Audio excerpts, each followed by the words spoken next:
نحمده ونصلي على رسوله الكريم اما بعد فاعوذ بالله من الشيطان الرجيم بسم الله الرحمن الرحيم رب اشرح لي صدري ويسر لي امري واحلل عقدة من لساني يفقهوا قولي ان العهد كان مسؤولا، عہد کے بارے میں پوچھا جائے گا۔ تو اس میں ہمارے لیے تعلیم کیا ہے کہ نمبر 1، ہم ایسے کاموں کی ذمہ داری ہی نہ لیں جو ہم نبھا نہ سکتے ہوں، کیونکہ بسا اوقات یہ ہوتا ہے کہ نام بنانے کے لیے کہ ہم یہ بھی کر رہے ہیں، یہ بھی کر رہے ہیں، یہ بھی کر رہے ہیں، بتانے کے لیے، بڑا بننے کے لیے بہت سے کام اپنے ذمہ لے لیتے ہیں، اور پھر ہوتے تو ہم انسان ہی ہیں، کمزور، کر نہیں سکتے، پھر ان کو پورا بھی نہیں کرتے اور خاموشی کے ساتھ عہد شکنی کرتے چلے جاتے ہیں، جس سے دوسرا فریق نہایت تکلیف میں مبتلا ہو جاتا ہے۔ تو اس لیے کوئی عہدہ، آپ دیکھیں عہدہ کا لفظ بھی روٹ کیا ہے اس کا، جس سے اندازہ لگائیں کہ یہ جو عہدے ہیں نا، عہدوں کی طلب، یہ بھی ایک طرح سے عہد ہے، یعنی اس میں بھی عہد کی روح کار فرما ہے۔ کوئی بھی عہدہ جب انسان حاصل کرتا ہے، عہدہ کیا ہوتا ہے؟ کوئی منصب، کوئی پوزیشن جب انسان لیتا ہے کہیں کوئی کام کرنے کی، تو وہ بھی ایک طرح سے عہد ہو جاتا ہے لوگوں کے ساتھ۔ مثلا خدمت خلق کا کوئی عہدہ لیا، خدمت کمیٹی کا ممبر بن گیا یا کسی اور آرگنائزیشن کا ممبر بن گیا، لیکن عموماً ہمارے ہاں یہ ممبری کیسی ہوتی ہے؟ کاغذی، کاغذوں پہ بہت کچھ لکھا ہوتا ہے اور کرنے کے لیے کوئی کام کرنے کو تیار نہیں ہوتا۔ اچھا، کیا وجہ ہوتی ہے کہ لوگ بہت سارے عہدے تو اکٹھے کر لیتے ہیں لیکن اس کو نبھا نہیں پاتے؟ یعنی چھوٹی سی چھوٹی جگہ پر بھی آپ دیکھ لیں نا کہ وعدوں کی پابندی کیسے ہوتی، کسی درزی سے معاملہ کریں، کسی موچی سے کریں، کسی پلمبر کو بلائیں، الیکٹریشین کو بلائیں، ٹیلی فون ٹھیک کرنے والے کو بلائیں، جب آپ بلا رہے ہوتے ہیں تو اس وقت رسپانس کیسا ہوتا ہے؟ ابھی آ رہے ہیں، 10 منٹ میں آ رہے ہیں، پکا کر دیں گے، صحیح کر دیں گے، آپ فکر ہی نہ کریں۔ لیکن جب کرنے کی باری آتی ہے تو ایسا کام ہوتا ہے کہ آپ ساری زندگی یاد رکھیں۔ تو یہ چھوٹے چھوٹے کاموں کی جو کمٹمنٹ ہے، یہ بھی کیا ہے؟ دراصل عہد ہے۔ آپ مثلا کسی کو کام پہ رکھتے ہیں، کہتے ہیں جی میں یہ بھی کروں گا، یہ بھی کروں گا، یہ بھی کروں گا، آپ فکر ہی نہ کریں، سب کام ہو جائیں گے، اور جب کام کرنے کی باری آتی ہے کام نہیں ہوتا اور تنخواہ پوری لینا چاہتے ہیں۔ جب تک ہمارے اندر یہ اخلاق پیدا نہیں ہوتا ہم آگے نہیں بڑھ سکتے، کیونکہ آپ کسی پہ بھروسہ کیسے کریں؟ وہ وعدہ پورا کرے، اس کے اندر کوئی استقامت ہو تو پھر آپ بھی کوئی ڈیسیژن لے سکیں۔ جب آپ کو پتا ہے کہ کوئی کام وقت پہ ہونا نہیں، اور پھر وہ ایک پورا چین چل پڑتا ہے نا، پورا معاشرہ اس کی زد میں آ جاتا ہے۔ تو کسی انسان کو کوئی عہدہ قبول کرنا نہیں چاہیے، خواہ وہ کتنا ہی بڑا ہو، اس میں کیسا ہی نام ہو، کتنی ہی شان ہو، کیونکہ حدیث میں بہت سخت الفاظ آتے ہیں کہ جو شخص کسی عہدے کو قبول کر لے اور پھر اس کو نہ نبھائے، ان ذمہ داریوں کو نہ پورا کرے اور اس کے لیے اپنے آپ کو اتنا نہ تھکائے جتنا اپنے کسی ذاتی کام کے لیے تھکاتا ہے، تو وہ جہنم میں اوندھے منہ گرایا جائے گا۔ ہم مسلمانوں کے اندر چونکہ آخرت کی جواب دہی کا احساس نہیں، اس لیے ہمارے ہاں عہدے حاصل کرنے کی ایک دوڑ ہے، بیک وقت کئی مل جائیں، وہ بھی تھوڑے۔ آپ نے صحابہ کرام کی تاریخ کا پڑھا ہوگا کہ جب ان کو کوئی عہدہ دیا جاتا تھا تو ان کا حال کیا ہوتا تھا۔ آج ہمارے ہاں جب کسی کو کوئی عہدہ ملتا ہے تو کیا حال ہوتا ہے، کیا انداز ہوتا ہے۔ اسلام میں تو معیار یہ کہ جو طلب کرے اسے دو ہی نہ، کہ وہ پورا نہیں کر سکے گا، وہ نبھا نہ سکے گا۔ وَأَوْفُوا الْكَيْلَ، اور پورا کرو ناپ کو، اِذَا كِلْتُمْ، جب ناپو تم، یعنی عہد بھی پورا کرو اور ناپ بھی پورا کر کے دو، جیسے کپڑا ناپا جاتا ہے یا دودھ ناپا جاتا ہے۔ وزنوا بالقسطاس المستقیم، اور تولو سیدھی ترازو میں۔ مستقیم کس کو کہتے ہیں؟ بالکل اسٹریٹ، جس میں کوئی بل نہ ہو۔ ترازو کا جو پہلا کانسیپٹ وہ کیا ہوتا ہے کہ 2 پلے ہوتے ہیں اور ان میں ایکولنس ہونی چاہیے، بیلنس ہونا چاہیے، اور دونوں کی جو رسیاں ہیں پلڑوں کی وہ بالکل برابر ہونی چاہیے۔ اگر ایسا ہو کہ پہلے سے ہی ایک رسی کم ہو جائے یا ایک اوپر ہو اور ایک نیچے ہو تو مستقیم تو نہیں ہو نا. اگر اس میں کوئی چیز تولیں گے تو وہ کبھی بھی انصاف کی نہیں تولی جا سکتی. اسی لیے یہاں پر کیا فرمایا؟ بالقسطاس المستقیم، بالکل سیدھے ترازو سے تولو، ڈنڈی نہ مارو. کیوں؟ ذالک خیرن، یہ زیادہ اچھا ہے، ذالک خیرن واحسن تأویلا، اور انجام کے اعتبار سے بہت بہترین ہے. صحیح ناپ تول بہترین انجام کی نشانی ہے، کیونکہ اس سے کاروباری اعتماد جنم لیتا ہے نا. مثلاً آپ کہیں سے سودا لیتے ہیں، آپ دیکھتے ہیں کہ اس کا تول بہت اچھا ہے، آپ کے دل میں خوشی آتی، آپ دوبارہ بھی وہیں جاتے ہیں. بہت ساری دکانیں چھوڑ کر اسی دکان میں جاتے ہیں کیونکہ وہاں ناپ اور تول اچھا ہے، تول میں دھوکہ نہیں. فرمایا ذالک خیر، خیر کس اعتبار سے؟ اجر اور ثواب میں. کیونکہ اگر کم تولو گے تو اس میں کیا ہے؟ قرآن پاک میں آتا ہے ویل للمطففین، ناپ تول میں کمی کرنے والوں کے لیے بربادی ہے، ہلاکت ہے. تو ذالک خیر کیوں ہوا؟ کہ انسان اس بربادی سے بچ گیا. اور دوسری بات کیا ہوئی؟ وَأَحْسَنُ تَأْوِيلًا، کہ لوگوں کے اندر اعتماد پیدا ہوا، لانگ ٹرم فائدہ ہوا. اور یہ سب دراصل کردار کی بلندی ہے. جس شخص میں کردار کی بلندی ہوگی وہی یہ سب کر سکے گا. آپ کو یاد ہے نا کہ سورت بنی اسرائیل مکی سورت ہے، اور مکہ میں ابھی قوانین نہیں آئے تھے لیکن اخلاقی تعلیمات ہیں. تفصیلات اس کی مدینہ میں آئی ہیں ان تمام چیزوں کی. مثلاً پیچھے لا تقتلوا النفس، کسی جان کو قتل نہ کرو، اس کے تفصیلی احکامات کہاں پڑھے آپ نے؟ سورت النساء میں، وہاں زیادہ ڈیٹیلز ہیں. اسی طرح باقی چیزوں کے بارے میں. اور پھر خلاصہ کیا ہے پچھلی ساری گفتگو کا؟ وَلَا تَقْفُ مَا لَيْسَ لَكَ بِهِ عِلْمٌ. یہ سارے اخلاق کی ایک طرح سے تکمیل کر دیتا ہے. جتنی اچھی اچھی باتیں پیچھے سکھائی گئیں، کون کون سی؟ ابتدا ہوئی توحید کے سبق سے، پھر اس کے بعد والدین کے ساتھ احسان، پھر رشتہ داروں کے ساتھ اچھا سلوک، مسکینوں سے، مسافروں سے، پھر فضول خرچی سے پرہیز، رشتہ داروں، مسکینوں اور مسافروں سے کنی کترانا ہو تو احسن طریقہ اختیار کیا جائے، پھر بخل سے روکا گیا، پھر فضول خرچی سے روکا گیا، پھر قتل اولاد سے منع کیا گیا، پھر زنا سے روکا گیا، پھر قتل نفس سے روکا گیا، یعنی انسانی قتل سے، جیسے وہ حدیث میں آتا ہے نا. حضرت بریدہ رضی اللہ تعالیٰ عنہ سے روایت ہے کہ رسول اللہ صلی اللہ علیہ وسلم نے فرمایا، مومن کا قتل کیا جانا اللہ تعالیٰ کے نزدیک ساری دنیا کے ختم ہو جانے سے زیادہ بڑی بات ہے. یعنی ہر چیز تباہ ہو جائے وہ کم درجے کی چیز ہے، کم نقصان ہے. ایک مومن قتل ہو جائے یہ اس سے بڑا نقصان ہے.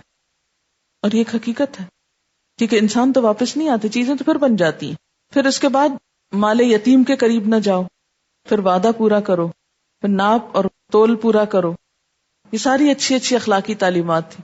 جس سوسائٹی کے اندر یہ سب باتیں آ جائیں وہ کتنی پرامن ہو جائے گی. اور ایسے ہی لوگ جنت میں جانے کے مستحق ہیں، کیونکہ جنت با اخلاق پرامن لوگوں کی بستی ہے. ولا تقفو، اور ان سب میں ایک اور چیز جو باطن سے متعلق ہے. پچھلی چیزیں کس سے متعلق تھی؟ ظاہر سے، ظاہری رویے ہیں. یہاں ایک باطنی رویے کی اصلاح کی گئی. ولا تقفو، اور نہ پیچھے پڑو. تقفو کا روٹ ہے قاف فے واو، قفون، پیچھے چلنا. نہ پیچھے پڑو کس کے؟ ما لیس لک بہ علم، جس کا تمہارے پاس علم نہیں، جس چیز کو تم جانتے نہیں. یعنی جس کو جانتے نہیں اس کے پیچھے مت پڑو، یا جو چیز جانتے نہیں اس کا پیچھا نہ کرو. کیوں؟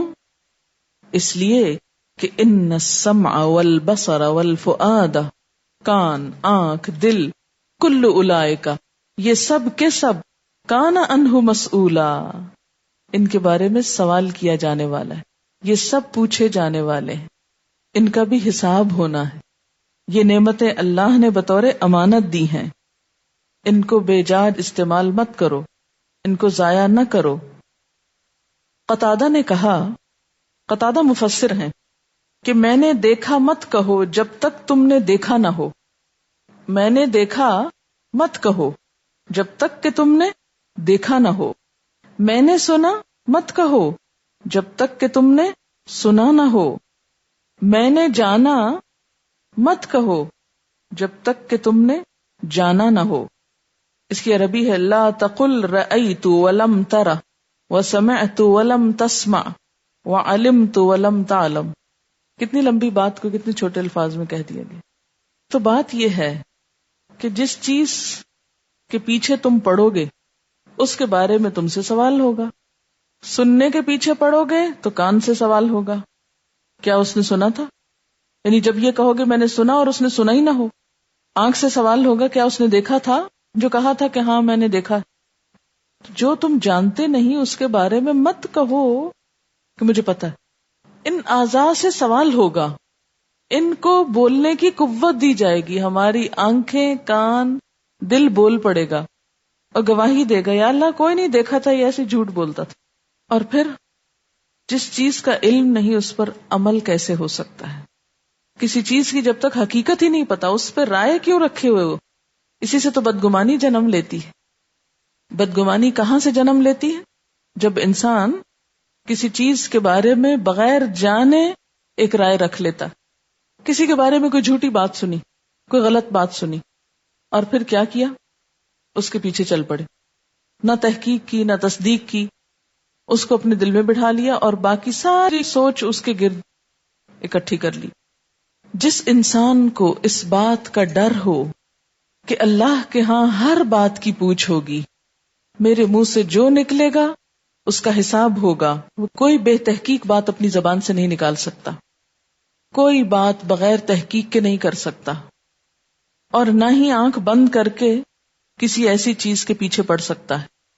یعنی سنی سنائی بات کے پیچھے پڑ جانا. یہ آنکھ، یہ کان، یہ دل ہمارے پاس اللہ کی امانتیں ہیں. ان سے وہی کام لینا چاہیے جس میں اللہ کی رضا ہو. زبان سے ایسی بات نکالی جائے جو پوری طرح ثابت ہو چکی ہو. اس میں ساری بے بنیاد چیزیں پھر نکل جاتی ہیں نا. مثلا جھوٹی گواہی دینا، تہمت لگانا، سنی سنائی باتوں کی بنیاد پر کسی کے پیچھے پڑ جانا، کسی کی دشمنی اختیار کر لینا، محض تعصب کی وجہ سے ناحق بات کی حمایت کرتے چلے جانا، ایسی باتوں کے پیچھے پڑنا جس کو انسان اپنی کم علمی کی وجہ سے جان ہی نہیں سکتا. لا تقف ما لیس لک بہ علم. مثلا اللہ کی ذات کے بارے میں بحث کرنا. ہمارا علم کتنا ہے اللہ کی ذات کے بارے میں؟ بتائیے کتنا جانتے ہیں میں اور آپ اللہ کے بارے میں، اس کے وجود کے بارے میں، اس کی قوت کے بارے میں، اس کی کسی بھی شان کے بارے میں ہم تصور بھی نہیں کر سکتے. کیوں؟ اس لیے کہ لیس کمثلہ شیء، اس جیسی کوئی چیز ہی نہیں. مثلا ہمیں بتایا گیا کہ اللہ نور ہے، اللہ نور السماوات والارض. اب اس پر سوال کرنا کہ وہ نور کہاں ہے، وہ کس چیز سے نکلتا ہے، یا یہ کہ اللہ تعالی کا ہاتھ کیسا ہے یا اس کا چہرہ کیسا ہے. وہ جب دیکھا ہی نہیں تو پیچھے کیوں پڑ گئے ہو؟ کیا بتائیں تم کو کیسا ہے؟ لا تخف ما لیس لک بہ علم. مت پیچھے پڑو اس چیز کے جس کا تمہیں علم نہیں، یا کسی کو بھی علم نہیں، کوئی بھی نہیں جانتا. چاہے ساری رات آپ بحث کرتے رہیں کہ اللہ کا ہاتھ ایسے ہے، سویرے اٹھ کے جو نتیجہ نکالیں گے اس میں کوئی حقیقت نہیں ہوگی، اس لیے کہ کسی نے دیکھا ہی نہیں. اپنے تصور تخیل میں جتنی چاہے کہانیاں گھڑ لیں، کچھ فائدہ نہیں ہوگا. اسی طرح اپنی تقدیر کے بارے میں ہمیں کیا معلوم کیا لکھی ہوئی ہے، اب ہم اس کے پیچھے پڑ جائیں. کچھ چیزیں تو ایسی ہیں نا کہ جن کے علم کا سورس ہوتا ہے، قرآن میں لکھی ہیں، حدیث میں لکھی ہیں، کسی جگہ پر موجود ہیں، جا کے آپ دیکھ لیں، پڑھ لیں، یا پڑھ سکتے ہیں، یا سن سکتے ہیں، یا دیکھ سکتے ہیں، یا امیجن کر سکتے ہیں، دل میں خیال آ سکتا ہے آپ کو اس کا، آنکھ سے دیکھ سکتے ہیں، کان سے سن سکتے ہیں. لیکن ہماری یہ ساری فیکلٹیز بہت لمیٹڈ ہیں. ہم ایک حد سے آگے نہیں دیکھ سکتے، ایک حد سے آگے نہیں سن سکتے، ایک حد سے زیادہ ہم سوچ بھی نہیں سکتے، امیجنیشن بھی نہیں ہمارا کام کرتا، کیونکہ وہ بھی لمیٹڈ ہے. اب ان چیزوں کے پیچھے پڑنا جو ہماری قوت سے ہی باہر ہیں، یہ کس قدر بیہودہ بات ہے، اپنے آپ کو کھپانے اور ضائع کرنے والی بات ہے. اس کا حل یا نتیجہ کچھ نہیں نکلے گا. یہ ایسا ہی ہے جیسے پانی میں مدھانی چلا کر مکھن نکالنے کی کوشش کرنا. آپ پانی کو 1 گھنٹے تک ملک شیکر کی جو مشین ہے اس میں شیک کرتے رہیں، گھنٹے کے بعد کیا نکلے گا؟ یہی حال ہے. ایسی باتوں کی بحث میں کچھ نتیجہ نہیں. یہ بات آپ کو معلوم ہے میں کیوں کر رہی ہوں اتنے سٹریس سے؟ اس لیے کہ بعض اوقات مجھ سے ایسے سوال کیے جاتے ہیں. اتفاق یہ کہ آج جب میں یہ پڑھ رہی تھی اس وقت وہ خط میرے پاس تھا نہیں.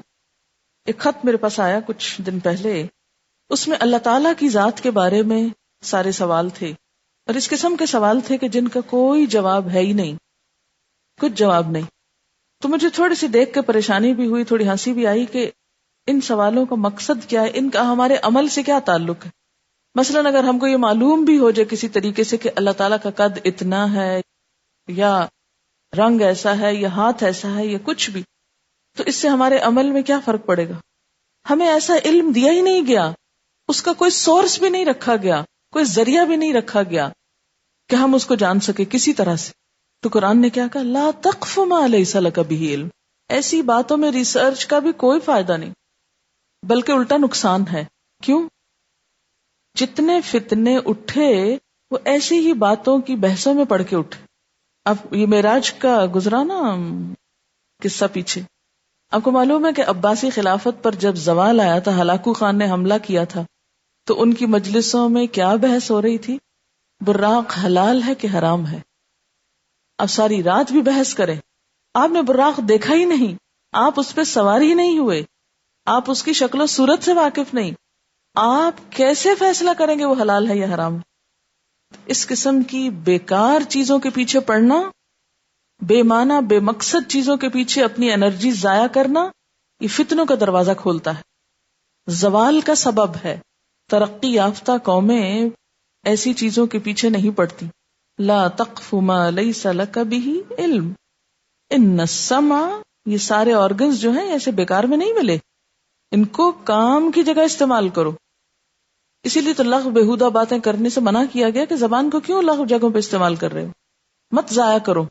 کانوں سے بےہودہ باتیں سنتے چلے جانا کیا ہے؟ اپنی اس انرجی کو ویسٹ کرنا ہے. آنکھوں سے ایسی فضول چیزیں دیکھتے چلے جانا، یہ کیا ہے؟ اپنے آپ کو ضائع کرنا.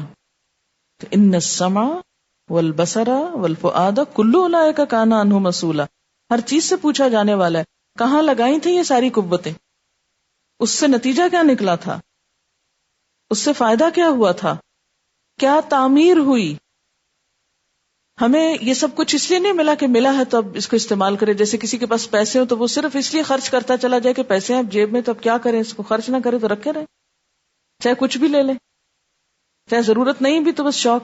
کئی لوگ صرف شوقیہ شاپنگ کرتے ہیں، چلو بازار چلتے ہیں، وقت ہے چلو بازار چلتے ہیں، گھوم پھر آتے ہیں، لینا دینا کچھ نہیں، بس محض گھوم پھر کے آگے. کیا اس وقت کا حساب نہیں ہوگا؟ آپ کو پتا ہے نا کہ وہ حدیث میں آتا نا احب البلاد الی اللہ مساجدها، اللہ کے نزدیک سب سے پیاری جگہ مسجدیں ہیں اور سب سے بدترین جگہ بازار ہیں. مسجدوں کے دروازے تو ہم پہ بند ہیں اور بازار جو ہیں وہ ہم پہ کھلے ہیں، اور ہم خوب خوب گھومتے پھرتے ہیں، کچھ خریدنا ہو یا نہ خریدنا. تو کیا اللہ اس وقت کا حساب نہیں لے گا کہ بغیر ضرورت آپ گھوم پھر رہے ہیں، کسی مقصد کسی بھی چیز کے بغیر، صرف اس لیے کہ فارغ تھے، آپ بور ہو رہے تھے، بوریت ختم کر رہے ہیں. تو ان السمع والبصر والفؤاد کل اولئک کان عنہ مسئولا. تو بے مقصد مت پھرو، بے مقصد مت کسی چیز کے پیچھے پڑو، بے فائدہ مت تحقیق کرو. اور یہ اتنی جامع آیت ہے، پچھلے ساری معاشرتی جو اخلاقی باتیں تھیں ان سب کو اس نے کمپلیٹ کر دیا کہ انسان اپنی عملی زندگی میں وہم و گمان کی بجائے حقیقت کی پیروی کرے، سپرفیشل اور آرٹیفیشل چیزوں کی بجائے حقیقت پر نظر رکھے. اور ہر زندگی کے معاملے میں، مثلاً اخلاق میں کیا ہدایت ہے کہ بدگمانی سے بچو. جس چیز کی کوئی بنیاد ہی نہیں تم اس پہ بیس کر کے دوسرے سے اپنے تعلقات بگاڑ کے بیٹھے ہوئے، بغیر تحقیق کے کسی پہ کوئی الزام نہ لگاؤ. قانون میں اصول طے کر دیا گیا کہ بغیر کسی شہادت کے کوئی کارروائی نہ کرو کسی کے خلاف، محض سنی سنائی پر کسی کے پیچھے پڑ جاؤ. اسی طرح جرائم کی تفتیش میں یہ قاعدہ کہ جب تک کوئی جرم ثابت نہ ہو مار پیٹ نہ کرو. پھر اسی طرح یہ ہے کہ دوسری قوموں کے خلاف کوئی بھی حملہ یا کارروائی کرنے سے پہلے، مثلا کسی کے ساتھ جنگ ہے، تو محض افواہوں پہ یقین نہ کرو. نبی صلی اللہ علیہ وسلم کو مدینہ میں کس چیز کا واسطہ ہوتا تھا؟ ہر دوسرے دن خبر گھومی ہوئی ہوتی تھی کہ وہ فلاں حملہ آور ہونے والا ہے، فلاں طرف سے فوجیں آ رہی. تو آپ ہمیشہ کیا کرواتے تھے؟ تحقیق کرتے تھے. یہ نہیں کہ آپ بھی فوج تیار کر کے چل پڑتے اور تحقیق کرواتے تھے، بعض اوقات خود اکیلے بھی نکلے تحقیق کرنے کو. اسی طرح تعلیم میں بھی ان علوم کے پڑھنے سے منع کیا گیا ہے، ان علوم کے حاصل کرنے سے کہ جن کا کوئی فائدہ اور کوئی مقصد نہ ہو، اور محض اوہام پر مبنی چیزیں، خیالی باتیں. اسی طرح عقائد میں بھی سپرسٹیشنز کو، توہمات کو بین کر دیا گیا، کیونکہ آگے ابھی آیت آنے والی ہے، آیت نمبر ہے 40، جس میں آتا ہے کہ انہوں نے اللہ کے لیے فرشتوں کو بیٹیاں بنا دیا. اب یہ کس پر مبنی بات ہے؟ حقیقت پر، وہم پر مبنی بات ہے. انہوں نے ایزیوم کر لیا. پھر اسی طرح آگے آتا ہے آیت 57 میں، جن کو یہ لوگ پکارتے ہیں وہ تو خود اپنے رب کے حضور رسائی حاصل کرنے کا وسیلہ تلاش کر رہے ہیں کہ کون اس سے قریب تر ہو جائے، اور وہ اس کی رحمت کے امیدوار ہیں اور اس کے عذاب سے ڈرتے ہیں. یعنی جن کو یہ معبود بنائے ہوئے ہیں وہ تو خود خدا سے ڈرتے ہیں، وہ خود معبود کیسے ہو گئے. تو عقائد میں شرک کی تردید اسی لیے کی گئی کہ شرک کی بنیاد کس پر ہے؟ جہالت پر، لا علمی پر. جس کو خدا مانا جا رہا ہے وہ خدا ہے ہی نہیں. اسی طرح آپ اپنی عام روزمرہ زندگی کے لیے ایک اصول لیں گے اس میں سے کہ دین پر بھی عمل کرتے وقت آپ کے پاس دلیل کی بنیاد ہونی چاہیے. صرف سنی سنائی باتوں کو دین مت سمجھا کریں. عالم جواب دے تو اس کے مطابق دے کہ اللہ تعالیٰ نے یہ فرمایا اور نبی صلی اللہ علیہ وسلم نے یہ فرمایا. یعنی عالم کس کو کہیں گے؟ جو اپنی ذاتی رائے نہ پیش فرمائے بلکہ دین کے معاملے میں کیا کرے؟ قرآن اور سنت سے دلیل لائے. ٹھیک. اور عوام کیا کریں گے؟ اس عالم سے پوچھیں گے، کیونکہ ہر عام انسان تو عالم نہیں ہوتا نا. ہر شخص کے پاس ہر بات کی دلیل ہو تو وہ یہ نہ پوچھے مسئلہ. کسی بھی عام شخص کو، عوام کو، ایک لے مین کو سوال یہ نہیں کرنا چاہیے کہ اس معاملے میں آپ کیا کہتے ہیں. کیا سوال ہونا چاہیے؟ اس معاملے میں اللہ اور اس کا رسول کیا کہتے ہیں. سوال یہ نہیں ہونا چاہیے اس معاملے میں آپ کے بزرگ کیا کہتے ہیں، یا اس معاملے میں آپ نے کیا خواب دیکھا تھا. کیونکہ آج کل ہمارے ہاں یہ بھی ایک بڑا معیار بن گیا ہے حق کو پرکھنے کا. خواب، میں یہ کام کر رہا ہوں کیونکہ مجھے خواب میں اشارہ ہوا تھا، یہ کیا کرو. یہ بہت دفعہ یہ بات سننے کو ملتی. ٹھیک ہے، اگر خواب میں کوئی نماز پڑھنے کو کہتا ہے تو اس سے پہلے اللہ نے 700 دفعہ قرآن میں کہا ہے. تو اب آپ خواب کی پیروی میں تو نماز پڑھ رہے ہیں، اللہ کے حکم میں تو نہیں پڑھی نا آپ نے. تو پھر فیصلہ تو اللہ نہیں کرنا ہے کہ خواب زیادہ امپورٹنٹ ہو گیا آپ کا خدا کے حکم سے. ہاں اگر آپ یہ کہیں کہ ایک تذکیر ہے، یاد دہانی ہے، تو وہ اور بات ہے، لیکن حکم اللہ ہی کا. مثلاً اگر آپ اپنے بچے کو کہتے ہیں نماز پڑھو تو وہ اس لیے نہ پڑھے کہ آپ کہہ رہے ہیں، وہ کس لیے پڑھے؟ اللہ کا حکم ہے. اور آپ بھی اس کے دل میں یہی ڈالے کہ دیکھو یہ اللہ کا حکم ہے. جب اس کے دل میں یہ آئے گا نا اللہ کا حکم ہے، پھر وہ صرف آپ کے سامنے نہیں پڑھے گا، وہ ہر جگہ پڑھے گا. آپ یہاں بھی بیٹھیں گے وہ پڑھے گا. ٹھیک ہے. تو بتانے والا جو لوگوں کی رہنمائی کا کام کر رہا ہے اس کا فرض کیا ہے کہ وہ اصل سورسز سے بات لے.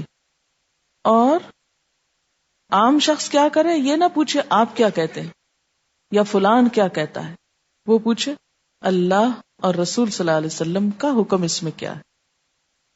اور بہت سے جھگڑے اسی سے ختم ہو سکتے ہیں. آپ کو معلوم ہے کہ فرقہ واریت اور جھگڑے کب اٹھتے ہیں؟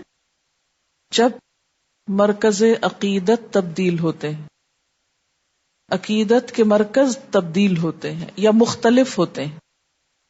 جب تک مسلمانوں کی عقیدتوں کا مرکز اللہ اور اس کا رسول تھا تو کوئی فرقہ واریت نہیں تھی، کوئی فرقے اور لڑائیاں جھگڑے اور مخالفتیں نہیں تھی. لیکن جب عقیدت کے سرچشمے اللہ اور رسول کی بجائے شخصیتیں ہو گئیں تو پھر کسی کو ایک شخصیت پسند آ گئی، کسی کو دوسری آ گئی، کسی کو تیسری آ گئی. اور پھر اللہ رسول کو بڑا ثابت کرنے کے لیے تو کوئی زور نہیں لگانا پڑتا، اس لیے کہ تو آلریڈی بڑے. لیکن عام علماء کو بڑا ثابت کرنے کے لیے پھر بہت سے آپ کو دلائل لانے پڑیں گے. اور اس کے بعد کیا ہوگا کہ بسا اوقات ایسی باتوں کا سہارا بھی لینا پڑے گا جو ان کے اندر ہے نہیں، کیونکہ ان کو بڑا جو ثابت کرنا ہے، وہ پیڈنگ کرنی پڑے گی نا، سٹفنگ کرنی پڑے گی، اور اس سے پھر آگے کئی قسم کی خرابیاں شروع ہو جاتی. تو اس لیے ہمارا رویہ کیا ہونا چاہیے کہ ہر عالم کا احترام، کیونکہ جو بے ادب ہوتا ہے وہ بے نصیب بھی ہوتا ہے. کسی بھی عالم کی توہین نہیں کرنی، کسی کو بھی برا بھلا نہیں کہنا، سب کا احترام. اور نہ صرف یہ کہ علماء کا احترام بلکہ عوام کا احترام بھی، لوگوں کا احترام بھی. کیوں؟ اس لیے کہ ہر مسلمان کی جان محترم ہے.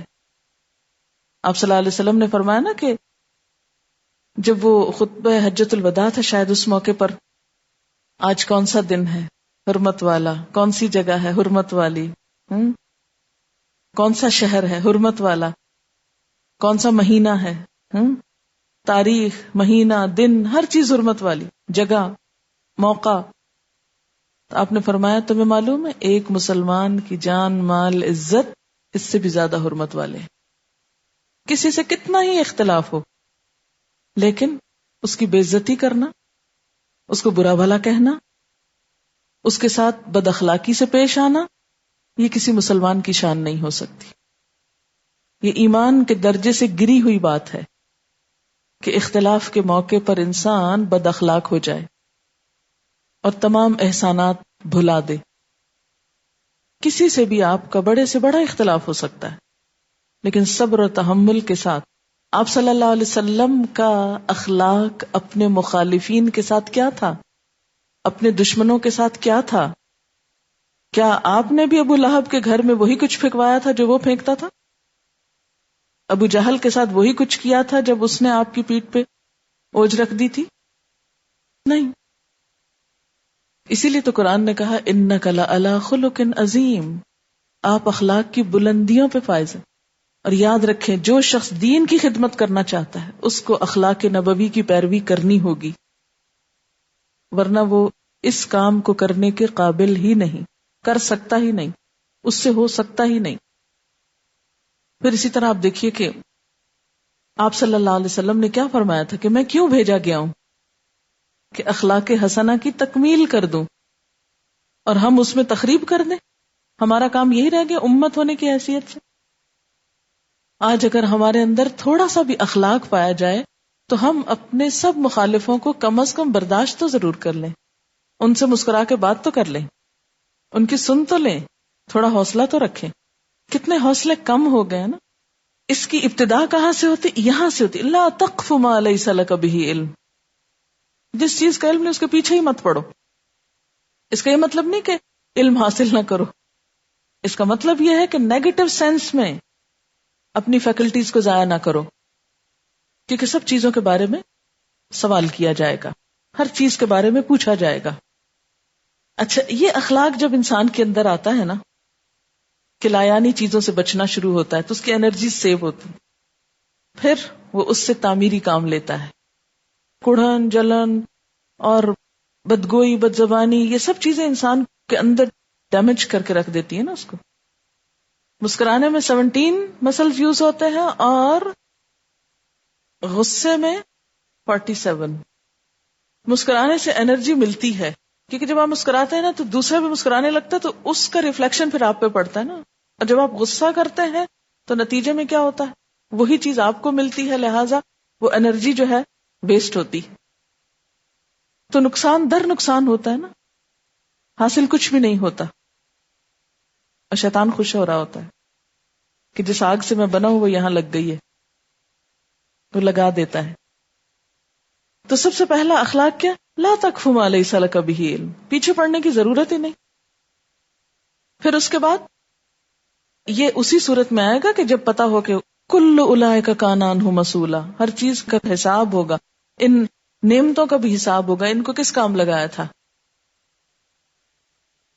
وآخر دعوانا ان الحمد للہ رب العالمین. سبحانک اللہم وبحمدک نشہد ان لا الہ الا انت نستغفرک ونتوب الیک. السلام علیکم ورحمۃ اللہ وبرکاتہ.